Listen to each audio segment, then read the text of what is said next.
Across every construction site in the modern world, the same material arrives in the same form. Bags of gray powder stacked on pallets, mixed with water, poured into forms, and left to harden into the foundations of houses, the pillars of bridges, the floors of warehouses. Within 50 years, hairline cracks begin threading through the surface. Within a century, the structure requires replacement. This is considered normal.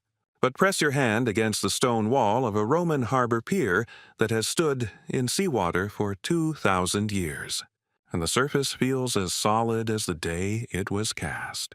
No cracks, no crumbling edges, no steel rebar corroding from within.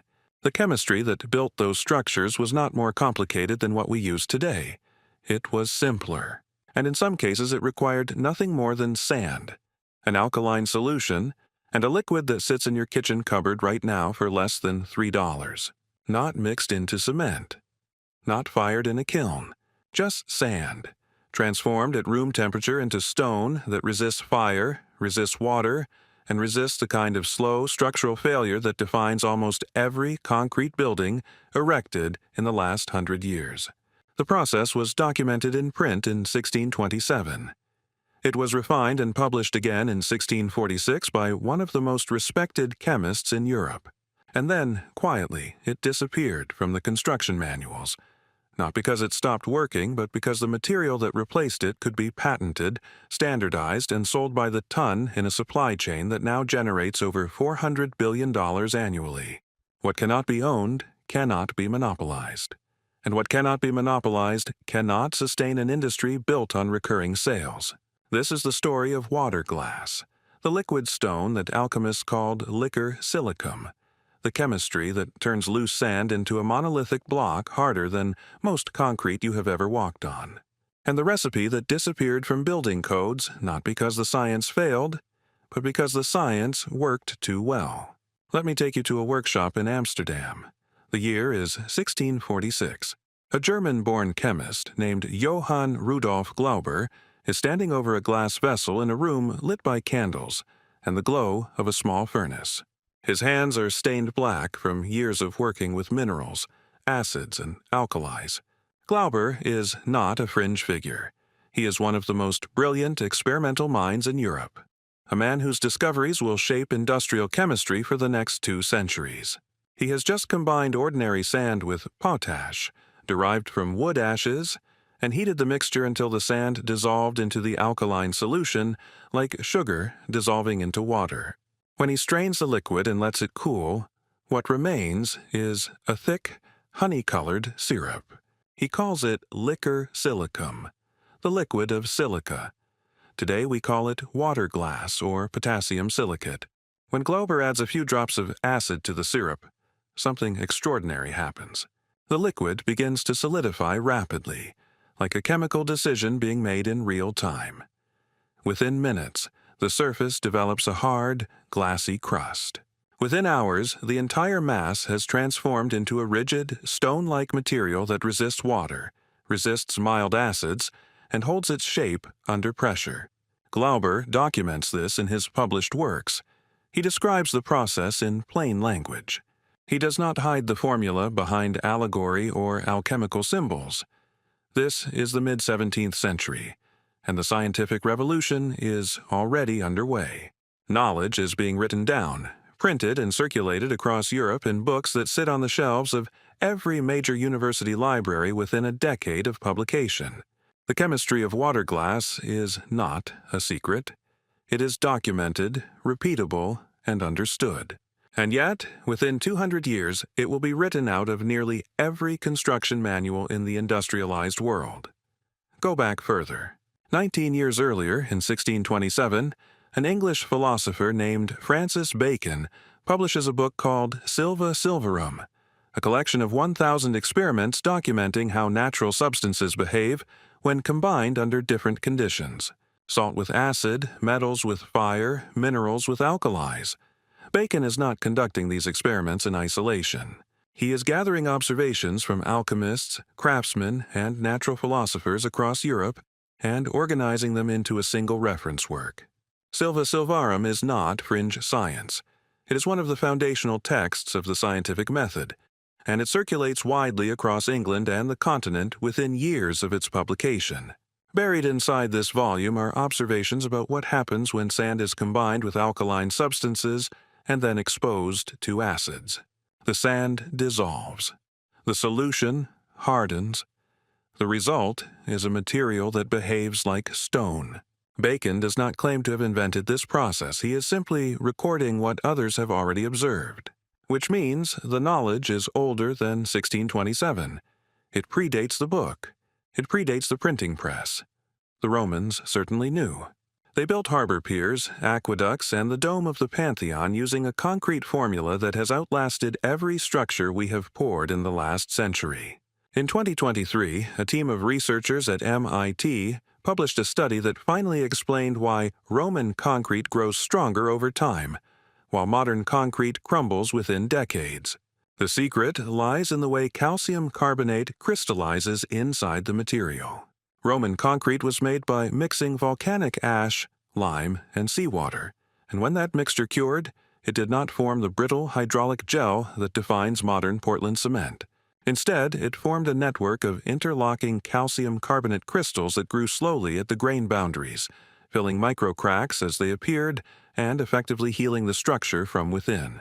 The researchers found that when seawater infiltrated the concrete, it triggered a continuous chemical reaction that deposited more calcium carbonate into the pores, making the material denser and stronger with every passing century.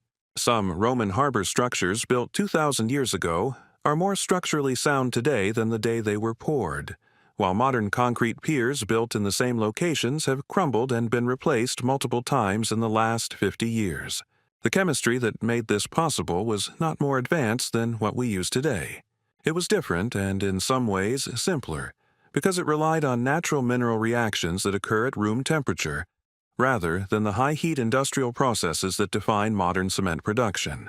Water glass operates on a similar principle. It transforms sand into stone, not by burning limestone at 1400 degrees Celsius in a fossil fuel-powered kiln, but by dissolving silicon dioxide in an alkaline solution and then triggering precipitation with an acid. The result is a three-dimensional network of silicon-oxygen bonds that thread through every grain of sand and lock them into a monolithic structure that resists water, resists fire, and resists the kind of slow chemical degradation that eats through modern concrete in acidic or salty environments. The process has been documented in scientific literature for nearly 400 years. It was used industrially throughout the 19th century for fireproofing theater curtains, preserving eggs before refrigeration existed, and hardening the surfaces of ceramic molds. The chemistry is not controversial, and the results are not disputed. What is disputed is why this material, which meets or exceeds the performance of modern concrete in nearly every measurable category, has been almost entirely written out of construction practice in the industrialized world. To understand that, you have to look not at the chemistry itself, but at the system that replaced it. To understand what happens when sand becomes stone through water glass, you need to understand what sand actually is at the molecular level. Sand is silicon dioxide, written chemically as SiO2, and it is one of the most stable and chemically resistant compounds in nature. The silicon-oxygen bonds are so strong that the material simply sits there, inert and unchanging, which is why most people assume sand cannot be transformed at low temperatures without extreme heat or industrial equipment. But silicon dioxide has one vulnerability that alchemists discovered centuries before any university existed. It dissolves in concentrated alkaline solutions. When you heat silicon dioxide with a strong alkali such as potassium hydroxide or sodium hydroxide, the silicon-oxygen bonds break down, and the silicon ions enter the solution, bonded to the alkali metal. The resulting liquid is called an alkali silicate, and in everyday language it is known as water glass. The liquid itself is thick, translucent, and slightly syrupy with a faint amber tint. It looks harmless, almost like watered-down honey, but chemically it is a suspension of dissolved silicon held in solution by the alkaline charge of the surrounding liquid. As long as the pH remains high, the silicon stays dissolved. But the moment you introduce an acid, the entire system shifts. When you pour water glass over sand and then apply vinegar, the acetic acid reacts with the alkali silicate and drives the silicon dioxide out of solution in a three-dimensional web that threads between every grain of sand, bonding them into a monolith. The reaction is called acid-set geopolymerization, and it works at room temperature in open air with no equipment beyond a bucket and a brush. The process has 3 stages. First, you make or obtain the water glass. Sodium silicate solution is available commercially for around $3 to $4 per liter at pottery supply stores. Or you can produce it traditionally by dissolving wood ash in water to make lye, then heating that solution with silica sand until the silicon dissolves. Second, you mix dry sand with the water glass solution until every grain is coated, using a ratio of about 3 to 4 parts sand to 1 part water glass by volume. The mixture should have the consistency of damp beach sand and hold its shape when packed into any mold you choose. Third, you spray the surface liberally with white distilled vinegar, standard 5% acetic acid from any grocery store. Within minutes, the surface begins to develop a pale, chalky appearance as the silicate precipitates out of solution, crystallizing between the sand grains. You apply multiple coats over the course of an hour, letting each penetrate deeper, then leave the form undisturbed for 24 hours. What remains is a block of artificial sandstone with a compressive strength between 1,500 and 4,500 pounds per square inch. For comparison, the minimum compressive strength required for residential concrete in the United States is 2,500 pounds per square inch. A well-made water glass block sits comfortably in that range using nothing but sand, an alkaline solution, and grocery store vinegar. The material behaves differently from modern concrete in other ways as well.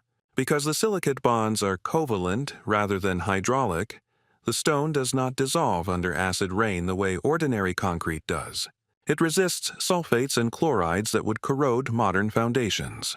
And because it forms a ceramic network rather than a water-based paste, its thermal resistance is extraordinary. Standard concrete begins to fail around 500 degrees Celsius as trapped water flashes to steam and blows the surface apart. A properly cured geopolymer stone can sit undamaged at more than 1,000 degrees without cracking or exploding. So if this material is cheaper to produce, comparable in strength, superior in durability, and far lower in carbon emissions than Portland cement, why is it that most people have never heard of it? And why does it appear in almost no modern construction manual or building code? The answer begins in the early 19th century when wood ash was still valuable enough to ship across oceans. For centuries, ash was not considered waste. It was a raw material that farmers collected and traded. Ash could be converted into potash, one of the earliest mineral fertilizers, and during the 18th and 19th centuries, entire rural economies developed around this material. Barrels of ash were transported by wagon or riverboat to industrial centers, where they were refined and sold throughout expanding agricultural markets. But this system began to change when chemists discovered large underground deposits of potassium-rich minerals that could be mined directly, and when industrial chemistry advanced to allow mass production of synthetic fertilizers. These new fertilizers were uniform, could be produced in enormous quantities, and could be stored for long periods without changing composition. Agriculture was entering an era of scale, and standardized fertilizers fit that system perfectly. Wood ash did not. Gradually, ash lost its reputation as a useful material and became associated with risk instead. As chemical fertilizers expanded across global agriculture, the everyday knowledge surrounding ash slowly faded from practice.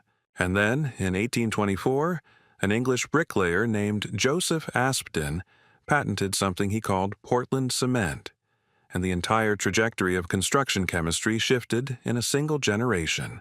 Portland cement was not necessarily better than the materials it replaced, but it had one overwhelming advantage. It could be standardized, packaged, and sold through a supply chain that did not require the end user to understand chemistry, measure ratios, or adapt the process to local conditions. You bought a bag, you added water, you poured it into a form, and it hardened predictably within a known time frame. For an industrializing, world-building railroads, factories, and urban infrastructure at unprecedented scale, that predictability was worth more than superior performance. The cement was produced by heating limestone and clay in a kiln at temperatures above 1400 degrees Celsius, grinding the resulting clinker into powder and shipping it in bags to every construction site on the planet. The process was energy-intensive and produced enormous quantities of carbon dioxide, both from the fossil fuels burned to reach those temperatures and from the chemical decomposition of the limestone itself. But it worked. It was repeatable. And most importantly, it could be controlled by a centralized industry.